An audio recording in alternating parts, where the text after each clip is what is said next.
The story of the Zulu Kingdom is inextricably linked to the figure of Shaka, a military genius who transformed a small clan into a powerful empire, dominating southeastern Africa during the early 19th century. Before Shaka, the Nguni people were a loosely connected collection of clans, migrating and warring with each other in a cyclical pattern across the region, now encompassing KwaZulu-Natal in South Africa. These clans, including the Zulus, remain relatively insignificant, often playing a secondary role in the conflicts between larger groups like the Ndwandwe and the Mthethwa. Shaka was born around 1787, the illegitimate son of Nandi, a daughter of the Zulu chief Sensangakona, and a man named Swide, a respected leader of the neighboring Mthethwa clan.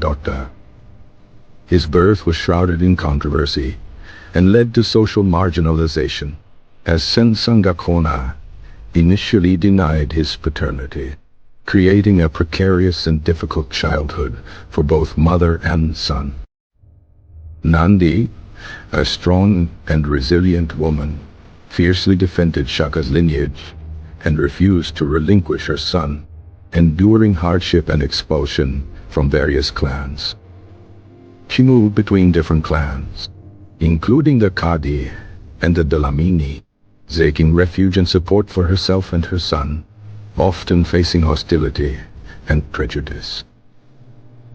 During this period, Shaka received a basic education and military training, learning skills in hunting, tracking, and combat from various mentors he encountered along the way.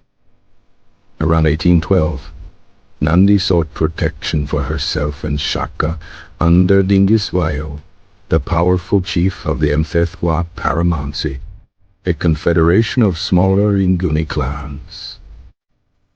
Dingiswayo, recognizing Shaka's potential, placed him in the position of Inyanga, diviner, and then, crucially, as a warrior in his elite guard, the Ibuthwa.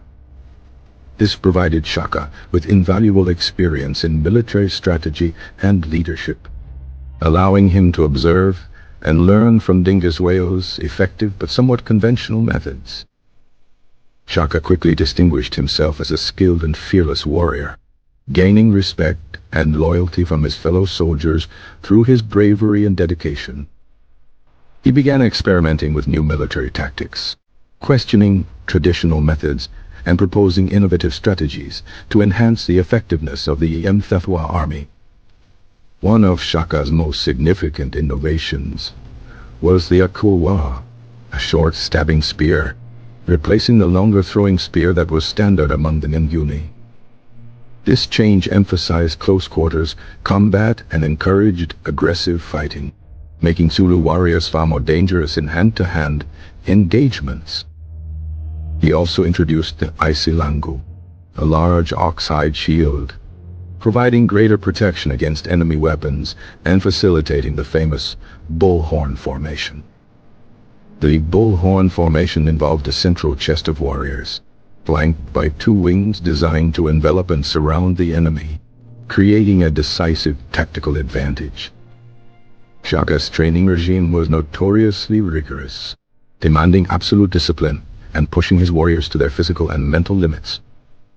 He enforced strict rules and punishments, believing that fear and obedience were essential for maintaining order and achieving military success.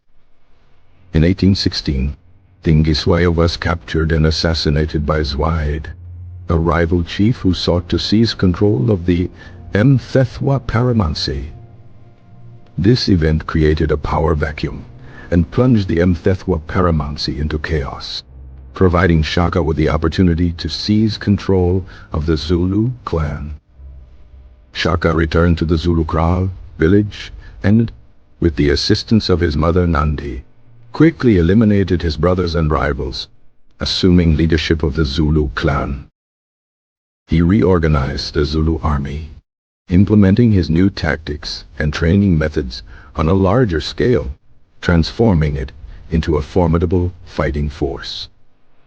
He initiated a period of aggressive expansion, conquering neighboring clans and incorporating them into the growing Zulu Kingdom through a combination of military force and diplomacy.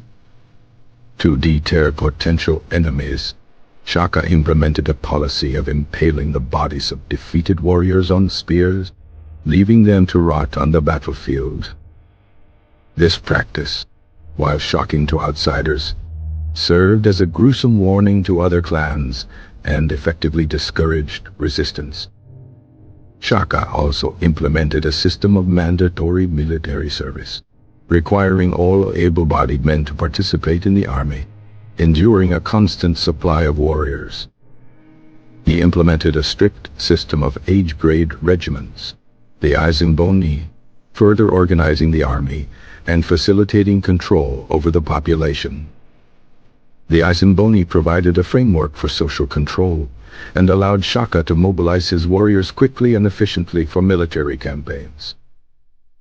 By the early 1820s, the Zulu Kingdom had become the dominant power in southeastern Africa, controlling a vast territory and exerting influence over numerous neighboring clans. The rapid expansion of the Zulu Kingdom triggered a period known as the Mfecane, the Crushing, a wave of warfare and displacement that engulfed much of the region. While the causes of the Mfecane were complex, Shaka's aggressive expansionist policies undoubtedly played a significant role in destabilizing the region. As the Zulu Kingdom grew in power, so did the resentment of those subjected to Shaka's rule, both within and outside of the kingdom. Shaka's increasingly autocratic and paranoid behavior, coupled with his brutal methods, alienated many of his former supporters. In 1828, Shaka was assassinated by his half-brothers Dingane and Malanga, who feared for their own lives and sought to seize power. Dingane succeeded Shaka as king of the Zulu Kingdom, ushering in a new era of political instability and warfare. Shaka's legacy remains complex and controversial, remembered as both a brilliant military strategist and a ruthless tyrant. His military innovations transformed warfare in southern Africa, and his creation of the Zulu Kingdom profoundly shaped the history of the region.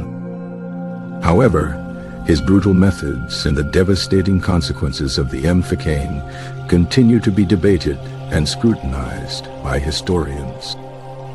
The story of Shaka Zulu remains a compelling reminder of the power of leadership, the complexities of military innovation, and the profound and often tragic consequences of ambition.